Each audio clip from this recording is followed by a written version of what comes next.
Hi friends, welcome back to my channel. तो अगर आपने एसबीआई क्लर्क टारगेट किया हुआ है और प्री में अभी भी 60-70 मार्क्स आ रहे हैं, इन जनरल परसेंटाइल अगर आपकी 60-70 में रह रही है तो ये वीडियो आपको अंत तक देखनी चाहिए, क्योंकि इस वीडियो में बताने वाला हूँ कुछ स्पेशल टिप्स जिसे जो मैंने फॉलो किया था और मैंने फर्स्ट अटेम्प्ट में 96.5 स्कोर किया था। तो आप वीडियो देखो और मतलब पता लगाओ कि क्या आप लैग कर रहे हो और कैसे उसको पूरा कर सकते हो। ठीक है, मैं अपने सारे टिप्स बताऊंगा वो। ठीक है, ये सारे टिप्स जो है वो मेरे अपने एक्सपीरियंस है और काफ़ी ऑनेस्ट टिप्स है। देखिए, सबसे पहले अगर आपने मॉक अभी दिया है और आप अपने मतलब फुल पोटेंशियल देख के भी अगर आप 60-70 परसेंटाइल में रह रहे हो, ठीक है, मैं चलिए मैं एक दो कैटेगरी में मान के चलता हूँ। अगर आप 70 के राउंड हो, 70 के राउंड 65-70 के राउंड हो या उससे ऊपर हो, लेकिन 80 से कम हो रहा है, तो आप ज़्यादा दूर नहीं हो। ठीक है, कुछ ना कुछ ऐसा सेक्शन होगा जो आपको टाइम लग रहा है। ठीक है, आपकी वीक एरिया ज़्यादा नहीं होंगी, बट ऐसा कुछ एरिया होगा जिसमें आपको टाइम लग रहा है, टाइम लगा दे रहे हो या फिर टाइम वेस्ट कर दे रहे हो। तो दो रीजन हो सकते हैं। या तो आप जो टाइम लग रहा है उस एरिया का प्रैक्टिस नहीं कर रहे हो या फिर कम कर रहे हो। तब उस एरिया को पहचानो मॉक में। जिस भी ऐप से आप मॉक दे रहे हो उसको आप जब एनालाइज करोगे तो आपको बताएगा कि ये एरिया हमको टाइम ज़्यादा लग रहा है, नॉर्मली इतना लगना चाहिए। तो उस एरिया का प्रैक्टिस प्रैक्टिस करो। ठीक है। दूसरा क्या हो सकता है कि आपकी मॉक अटेम्प्टिंग स्ट्रेटेजी खराब होगी, मतलब कि जैसे आप कोई क्वेश्चन जो आप छोड़ सकते हो उसका आप टाइम दे रहे हो ज़्यादा।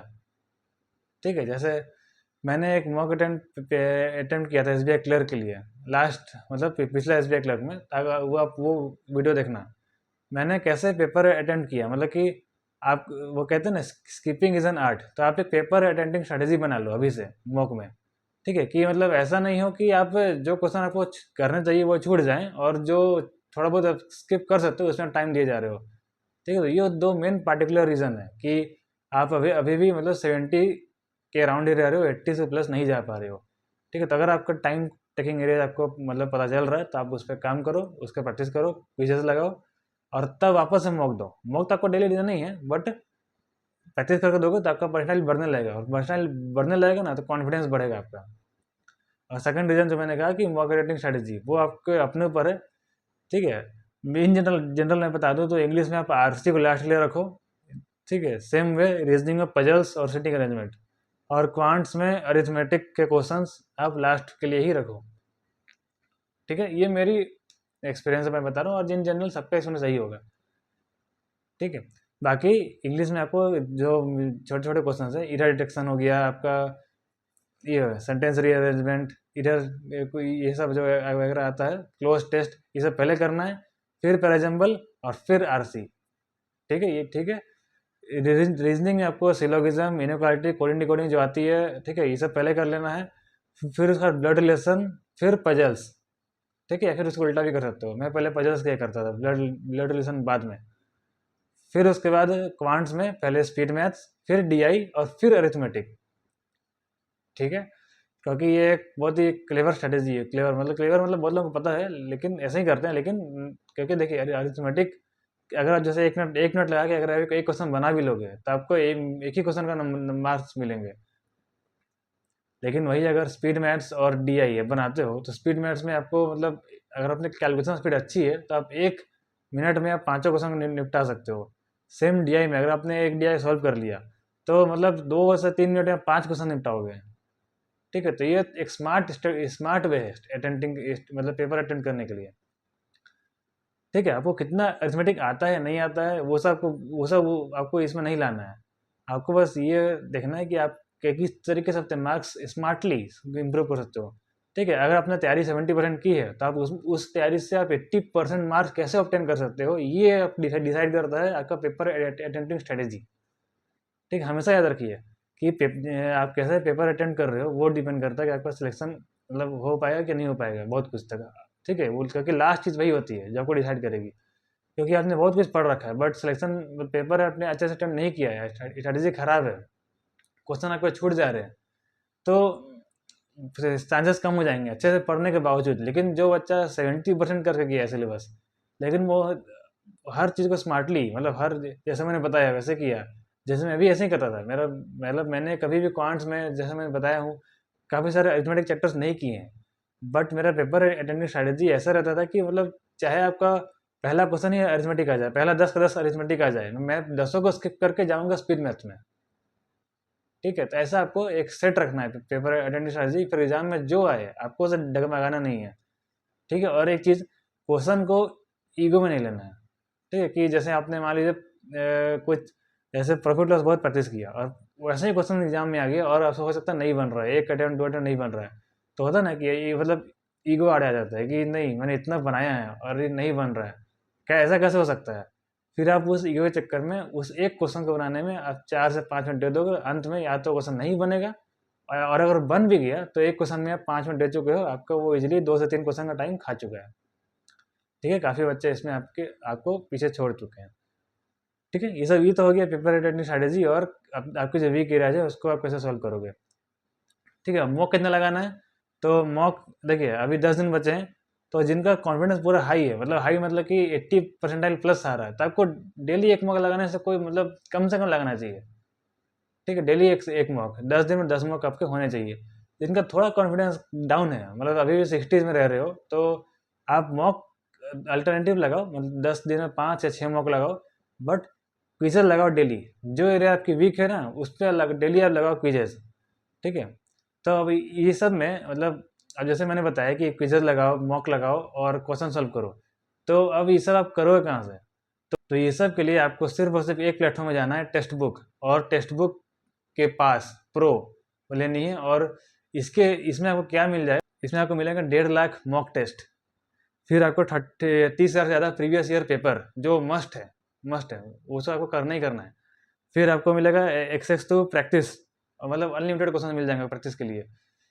फिर सर आपको प्रो लाइव टेस्ट मिलेंगे, फिर अनलिमिटेड अटेम्प्ट्स, आपने कोई टेस्ट अटेम्प्ट किया है उसका री अटेम्प्ट कर सकते हो कितनों बार।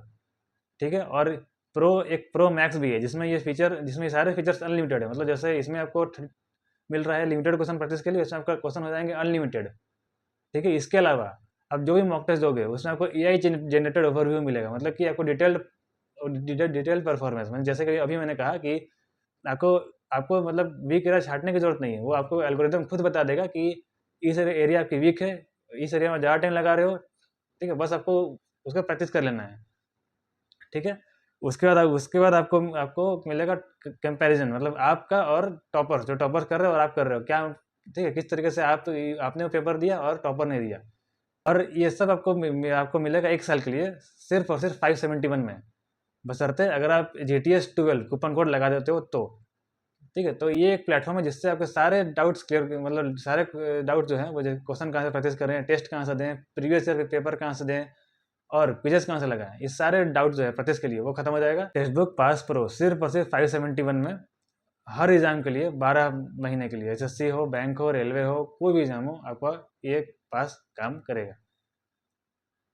ठीक है, अब ये तो हो गया आपके मतलब क्या क्या करना है और कैसे कैसे करना है।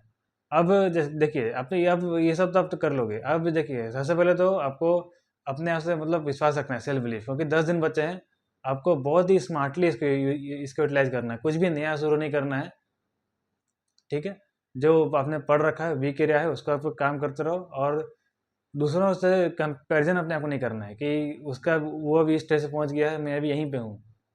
ठीक है, जैसे कि मैंने बताया ना कि पेपर अटेंडेंस स्टडीज से आप 10 मार्क्स एक्स्ट्रा गेन कर सकते हो। तो इस बात पे आपको मतलब इस बात को आपको ठान लेना है कि इस बार मैं मतलब जितना, जैसे मान लीजिए आपने 70% प्रिपेयर किया है तो आप 80 तो कम से कम लाओगे। और सब्जेक्ट वाइज अगर मतलब बता दूँ तो इंग्लिश को आप ढंग से प्रैक्टिस करो इंग्लिश, क्योंकि इंग्लिश जो है ना वो मतलब आपको पार लगा सकता है इंग्लिश, क्योंकि क्लरिकल एग्जाम में इंग्लिश ही ऐसा सेक्शन है जिसमें मतलब आप 30 कर सकते हो विथ 85% 90% एक्यूरेसी, जो थोड़ी बहुत कम रहती है इंग्लिश में। ठीक है, तो इंग्लिश में जितना भी इरर डिटेक्शन हो गया, जितना भी ग्रामर है, RC है, सबको अच्छे से प्रैक्टिस करो। न्यूज़पेपर में डेली टेलीग्राम में इसलिए भेज रहा हूँ ताकि आप पढ़ो और एटलीस्ट RC आपका 100% हो जाए। ठीक है, फिर उसके बाद आपको रीजनिंग में पजल्स पूरा सॉल्व करना है जितना हो पाए। ठीक है, आप टेक्स्ट बुक पास लोगे तो वहाँ से आपको अनलिमिटेड मतलब काफ़ी सारे क्वेश्चन मिल जाएंगे, आप उसको सॉल्व करना। ठीक है, प्लस अगर आप फंसोगे तो अंकुशला मदर से आप देख सकते हो प्लेलिस्ट से। और सेम क्वांट्स में आपको स्पीड मैथ्स में बहुत अच्छा खासा काम करना, ताकि आप 5 मिनट में 15 क्वेश्चन ला पाओ। ठीक है, तो आप उन एरियाज को पिक करो जो कम टाइम आपको ज़्यादा मार्क्स दे रहे हैं। जैसे इंग्लिश में ग्रामर हो गया, अकाउंट टाइप को ज़्यादा नंबर देगा। ठीक है, मतलब कि ग्रामर जो है वो जितना भी है 10 नंबर 12 नंबर आप इजीली 5 मिनट 7 मिनट निपटा सकते हो। ठीक है, पजल्स अगर आपने स्पीड अच्छा कर लिया तो जैसे मैंने किया था कि 4 पजल मतलब मान लो 15 से 18 नंबर को मिलेंगे, तो वो आप चाहो तो 10 मिनट में ईजिली निपटा सकते हो easily. Same speed maths DI calculation fast करोगे तो आराम से निपट जाएगा। ठीक है, हो सकता है उन चैप्टर को टच करें तो ना पड़े जो आपने पढ़ा ही नहीं है।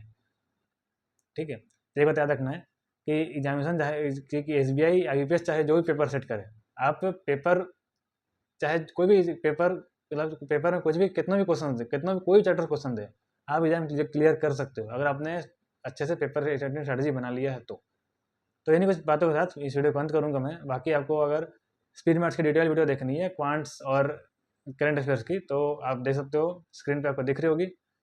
तो इस मिलूंगा मैं उन्हीं वीडियोज़ में। तो bye bye, all the best.